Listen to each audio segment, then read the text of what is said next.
Hello, আমি সৌমি। আবারও চলে আসলাম তোমাদের সাথে একটা নতুন রেসিপি নিয়ে।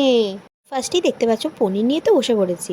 এগুলোকে একটু পিস পিস করি, পিসিং পিসিং। বাস বাস ভালো করে পিসিং হয়ে গেলে নুন, হলুদ গুঁড়ো, লঙ্কা গুঁড়ো, ধনে গুঁড়ো, জিরে গুঁড়ো, উফ, আর অল্প কর্নফ্লাওয়ার, এগুলো অবশ্যই দিতে হবে। দিয়ে ভালো করে একটু হাতে করেও মিক্স করতে পারো বা স্পুনে করেও করতে পারো, কোনো অসুবিধা নেই। এখানে কিন্তু আমি ওই যে কর্নফ্লাওয়ারটা 3 থেকে 4 চামচ মতো দিয়েছিলাম।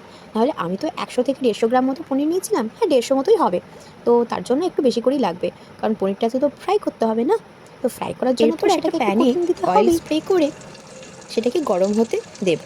তারপর এক এক করে সব পনিরগুলো দিয়ে দেব ফ্রাই হওয়ার জন্য। দেখো এইভাবে কি এটা ফ্রাই হতে থাকুক, আর আমি ওদিকে একটু ক্যাপসিকাম কেটে নিই।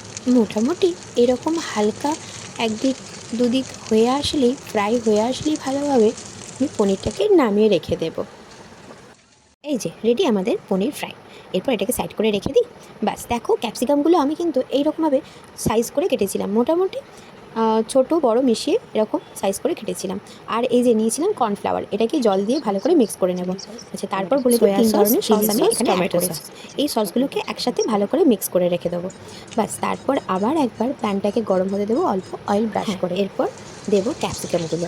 ক্যাপসিকামগুলো হালকা ফ্রাই হয়ে আসলে এক করে মশলাগুলো দিয়ে দেবো। নুন, ধনে গুঁড়ো, জিরে গুঁড়ো, হলুদ গুঁড়ো। হ্যাঁ, এখানে আমি কাঁচা লঙ্কা দিয়েছিলাম বলে আর লঙ্কা গুঁড়োটা অ্যাড করি। এখানে আমি অ্যাড করেছিলাম পনিরের একটা মশলা, সেটা তোমার কাছে যে মশলাই থাকুক না কেন।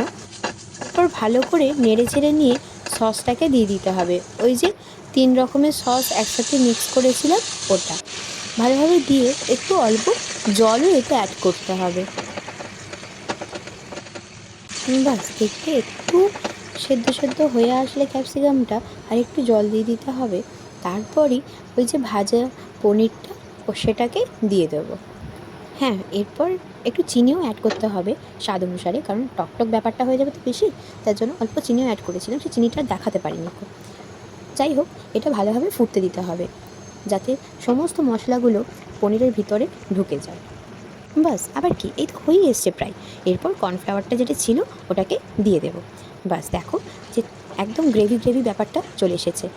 একটু ফুটতে দেবো, জল দিয়ে একটু ঢেকে দেবো, একটু ফুটতে দেবো, তাহলেই আমাদের তৈরি হয়ে যাবে নিরামিষের একদম সিম্পলভাবে তৈরি চিলি পনির।